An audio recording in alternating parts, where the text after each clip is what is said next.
Hi, y'all. I'm Neffin Meissner. Did you know that the City of Cambridge has an LGBTQ plus commission? Well, we do, and we on the commission are here for you. What do we do as a commission? Well, anything we can think of to make Cambridge a better, safer place for queer folks. We work with elders and youth. We make sure that city services and other services in Cambridge are supportive of our LGBTQ plus residents. We work with the police and fire departments to educate them and keep them on their toes. And of course, we work with the mayor, the city council, the city manager, and other commissions on policy issues and events. So whether you or a friend or a family member is LGBTQ+, an ally, or unsure about where you fit in the broader spectrum of things, the LGBTQ Commission is here for you. We advocate for a culture of respect. We monitor progress towards equality for all persons with regards to sexual orientation and gender identity and expression. We hope y'all have a safe, healthy, and fun time.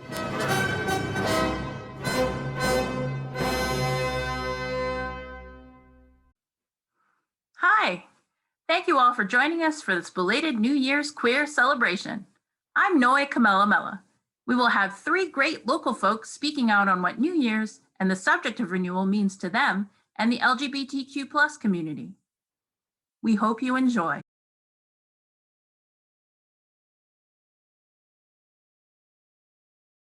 Hey, my name is Lam, and I am a preacher and community builder based in Boston. I am sincerely grateful to the Cambridge LGBTQ Plus Commission for inviting me to share a few words and some thoughts on the topic of renewal. So let's get to it. This is an excerpt from chapter 12 of Paul's letter to the Romans, and it reads as thus. Therefore, I urge you, brothers and sisters, in view of God's mercy, to offer your bodies as a living sacrifice, holy and pleasing to God, for this is your true and proper worship. Do not conform to the pattern of this world, but be transformed by the renewing of your mind. Then you will be able to test and approve what God's will is, God's good, pleasing, and perfect will. This is a popular text and commonly used whenever there is anything to be said about the topic of renewal. Personally, I try to avoid texts like this as much as possible, mostly because they tend to be used in a way that's trite or cliche. But what I found to be true about these tired texts is that they rarely get a close examination. People just take them at face value, and this one is no exception. But that's where we come in, because there's so much more to this passage, so much more that maybe we can bring some renewal to it, and hopefully, in so doing, some renewal to ourselves. So let's read it again. Therefore, I urge you, brothers and sisters, in view of God's mercy, to offer your bodies as a living sacrifice, holy and pleasing to God, for this is your true and proper worship. Do not conform to the pattern of this world, but be transformed by the renewing of your mind. Then you will be able to test and approve what God's will is, God's good, pleasing, and perfect will. Don't conform to the pattern of this world. Be transformed by the renewing of your mind. Cool. Okay. It's easy to gravitate to those parts because it's literally right there. And that's usually where the analysis ends. But hold up. What about that first part? Offer your bodies as a living sacrifice, holy and pleasing to God. This is your true and proper worship. You can't just gloss over it. It's the very first verse. So what does it mean to be a living sacrifice? Well, we have an idea of what the inverse is.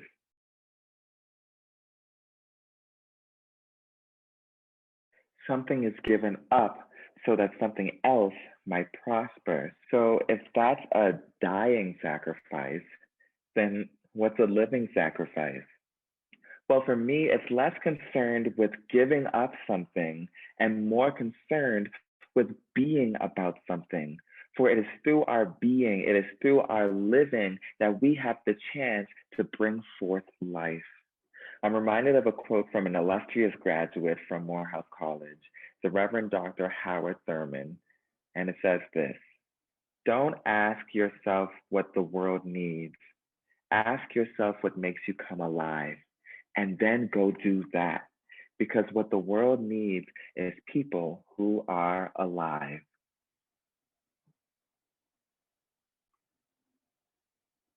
It is through our coming alive and our living in full color that others might be persuaded to live as well, shamelessly, confidently, boldly, not formed to the pattern of this world, but uniquely, originally, with a renewed mind, with a renewed consciousness of who you are, whose you are, and that the world is more complete because you are here, being about something and living about it. Oh, that was good. But being about something and living about something comes with its own set of challenges. That's what makes it a sacrifice. There will be obstacles, pettiness, drama, roadblocks, trials, tribulations, challenges, drawbacks, hurdles, complications, snags, blockades, deterrents, glitches in the system, technical difficulties, the list. It goes on and on. It's a lot. But I like to think that even the smallest amount of conviction to bring forth life is stronger than anything or anyone for that matter that might seek to snuff it out. We are told in Matthew chapter 17, verse 20, that with faith, even as small as a mustard seed, we can move mountains. And we know from the song that this little light of mine, I'm gonna let it shine. So shine, despite the haters, shine, despite the naysayers, shine, despite the doubters, despite the bullies, despite the status quo, because your commitment, your conviction to bring forth life is stronger. And that is what makes us a living, breathing, thriving sacrifice. Therefore, go forth and be a living sacrifice. Someone who has found what makes them come alive and does so unapologetically, come what may, because it is through our living that others might also live.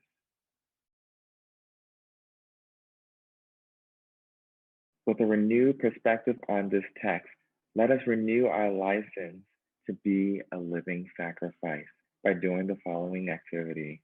What I want you to do is write down that which makes you come alive, those things that make you breathe a little deeper, those things that put your mind at ease, those things that ignite your imagination. Write those things down.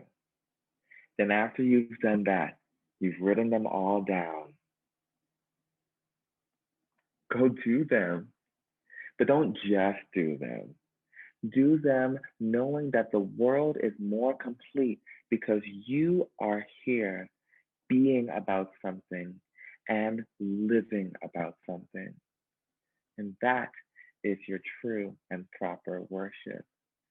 That is you being a living, breathing, and thriving sacrifice. And the world is better off for it. Amen.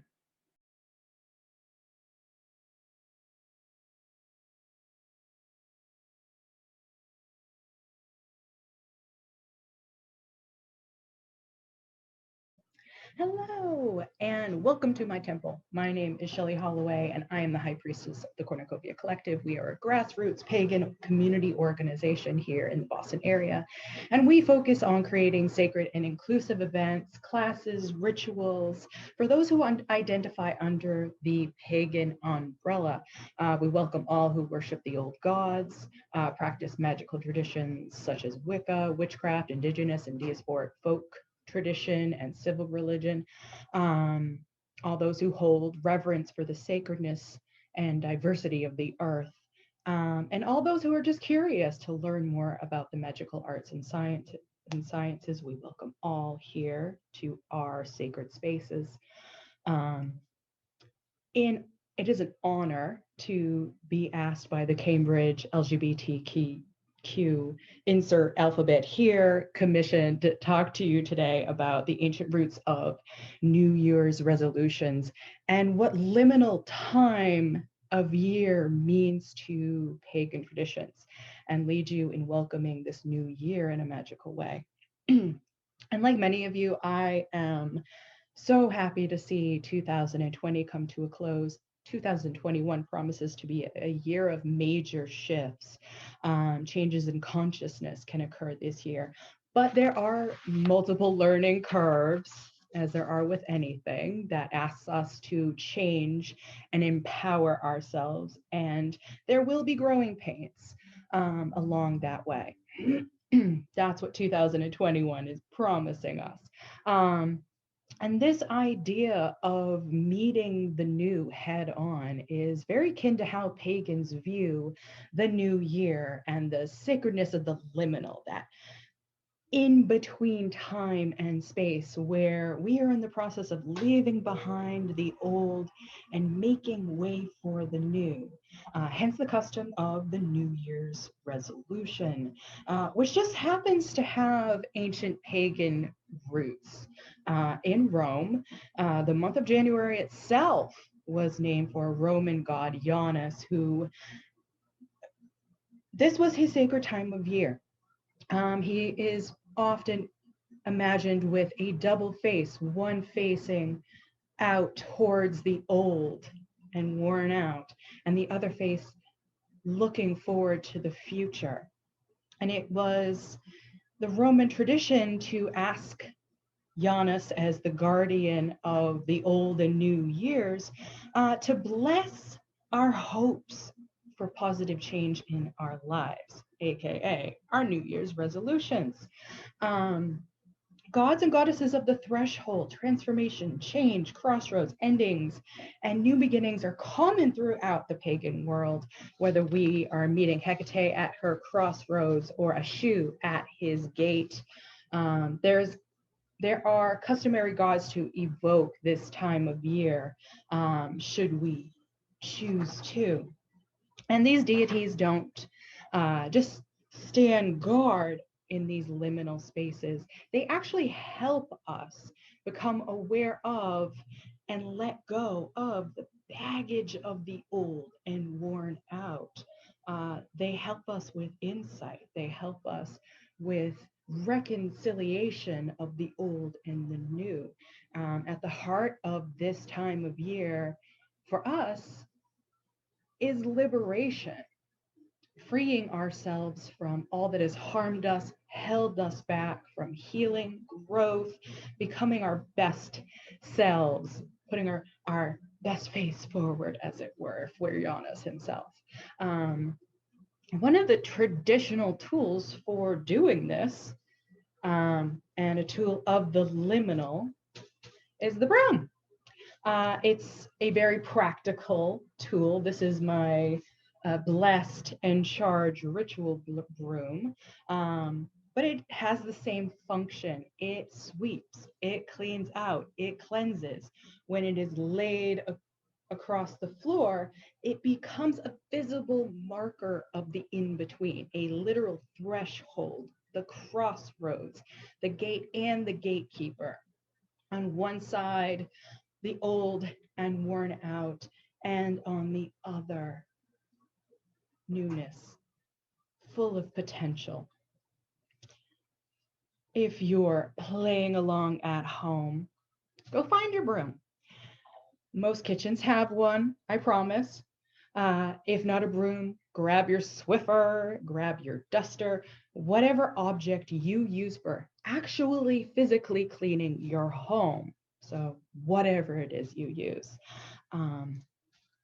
Tick tock, tick tock. Now that we have our brooms, you were very fast at doing that, I know. Let's have some fun. As part of our New Year celebration, I welcome you to join with me in a cornucopia tradition. This is a magical working that we do as a part of our Holy Day of Impulse. This is a day set aside in the beginning of February to cleanse, renew, set intentions for the new year, release the old, and welcome the new. Whatever your cleansing object of choice, hold that broom in your hands. We are going to use the power of our imagination to turn our broom from an everyday item to a magical one. Don't worry if you struggle keeping your mind focused during this. That's okay. Just return to your breathing, focus, and come back to the vision when you are able, right? This is not a competition. Magic is not about being the Uber Harry Potter. It is about your personal journey. And how powerful are we when we can use these cleaning objects, such as this broom, to affect change in our immediate physical environment. That feeling you get after you clean your room, after you clean your house, where everything feels refreshed, our space renewed, having once been dirty and stagnant.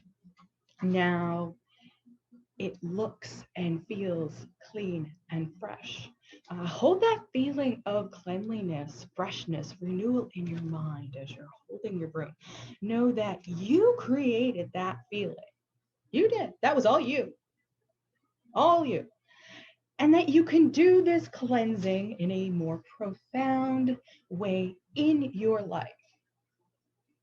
I promise. See, your whole body charged with this profound mission.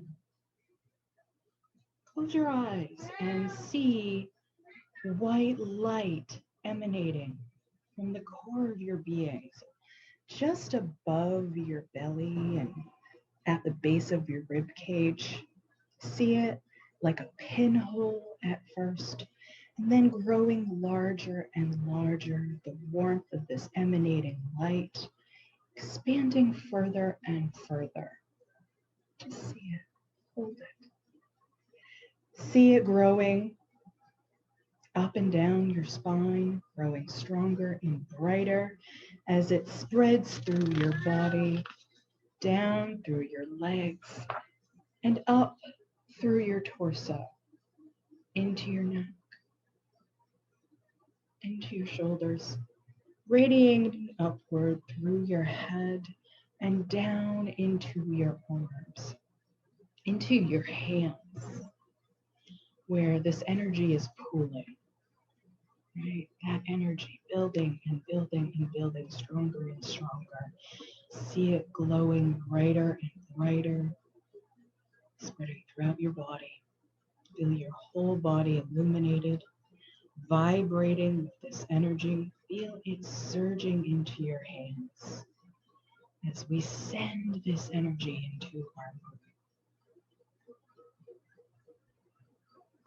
The energy that is flowing through us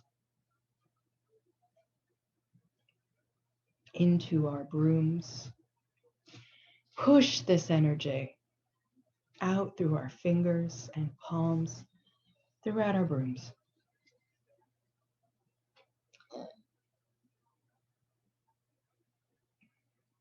Seeing this object in your hands, empowered and charged as we transfer this energy from the core of our being into our brooms.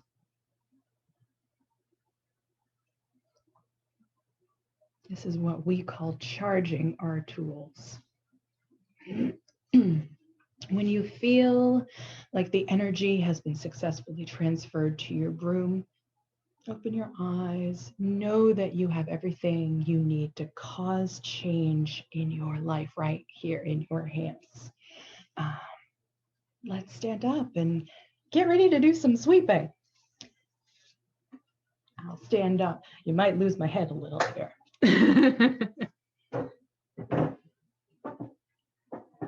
Now,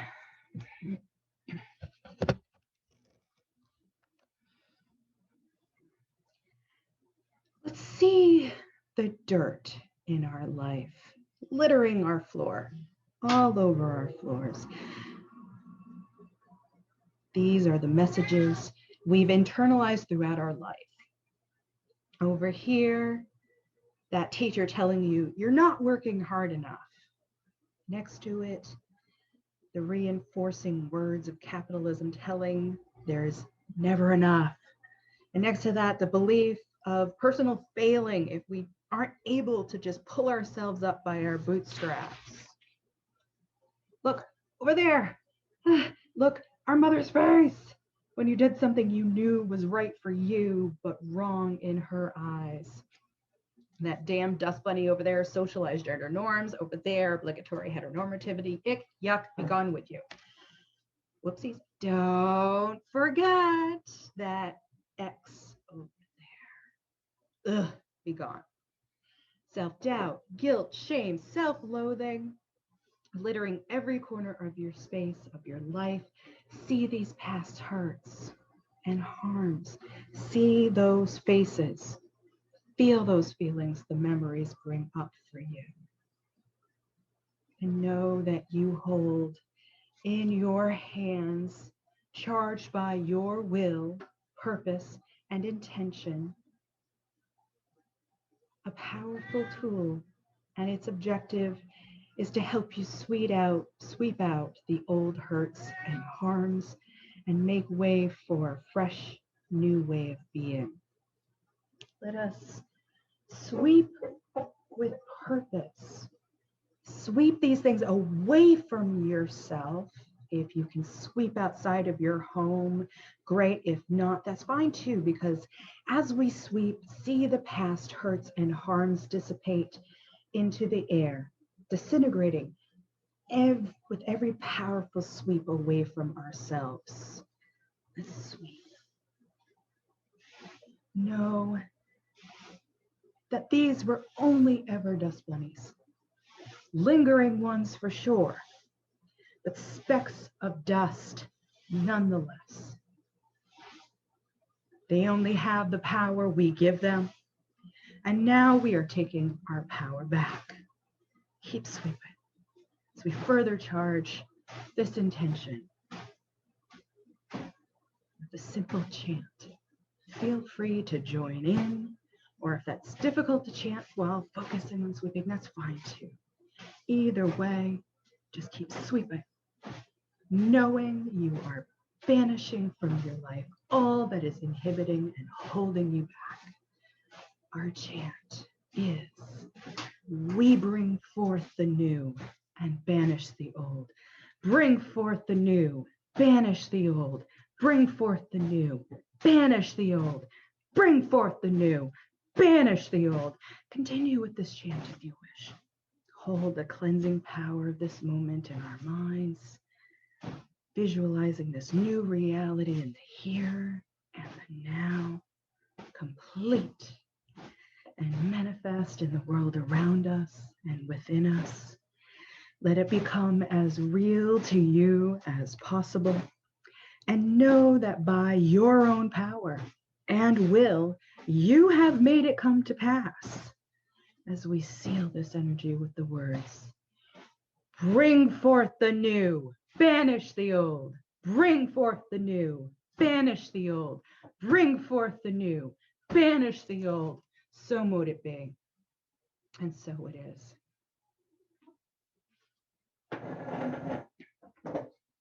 Congratulations. You have stepped through the liminal, and now you are cleansed and renewed and ready for the year ahead. Breathe and let that energy we just built settle. Send any excess energy back into the earth in the same way we used it to charge our brooms. Just let it sink back down into the earth. She is the sacred source of this energy. She knows how to take it and transform it.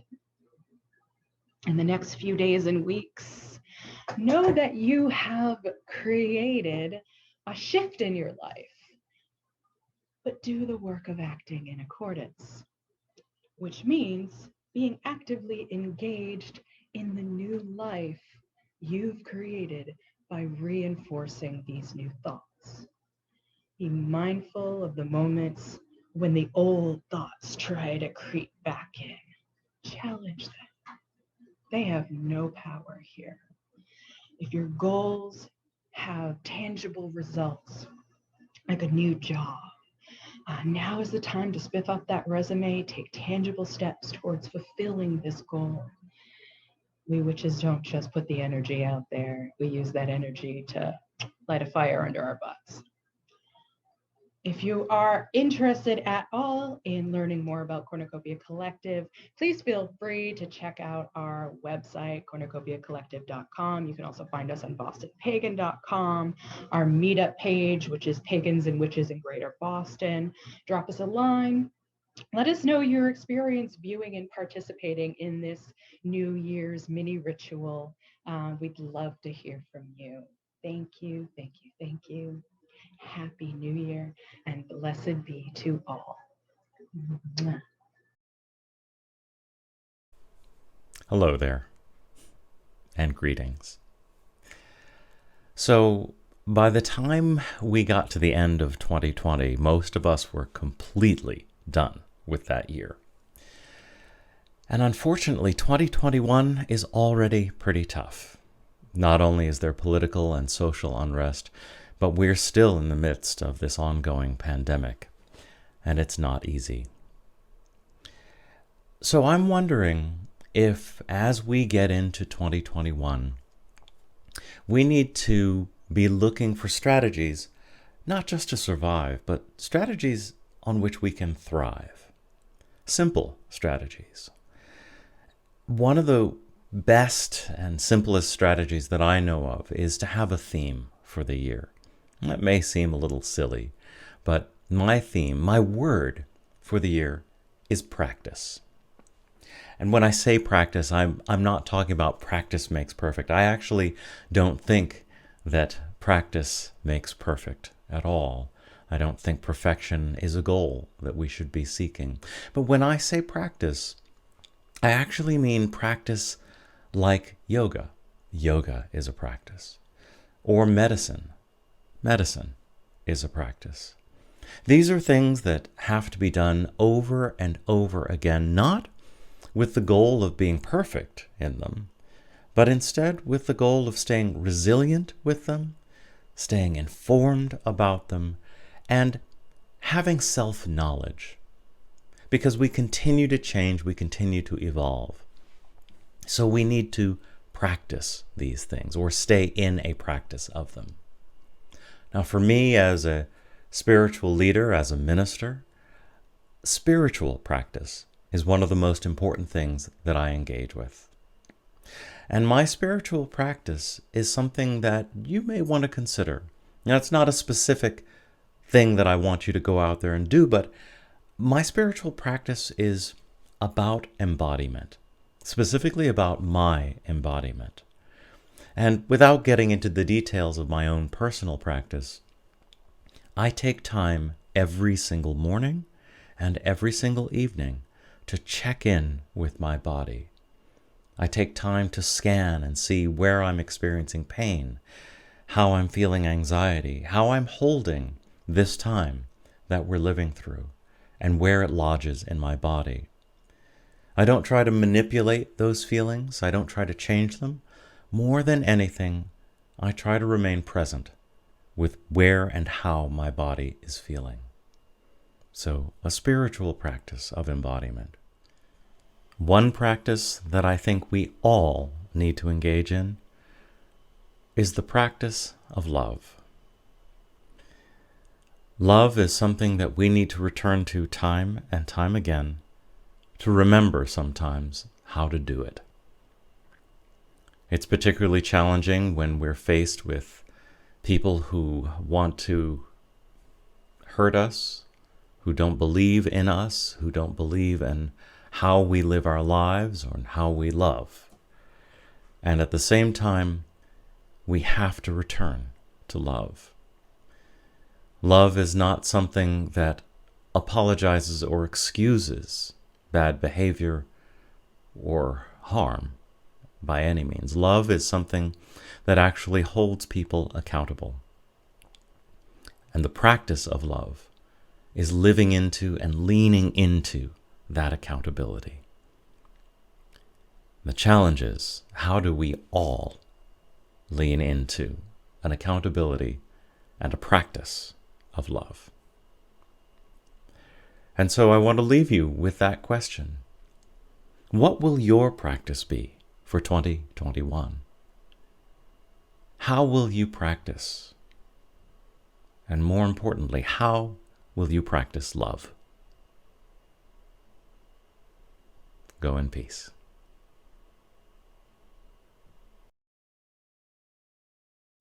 A sincere thanks to all presenters, the LGBTQ+ Commission, and CCTV for making this possible. We hope you enjoyed our show and stay tuned for more. For the Cambridge LGBTQ+ Commission, I'm Noe Kamelamela. Bye.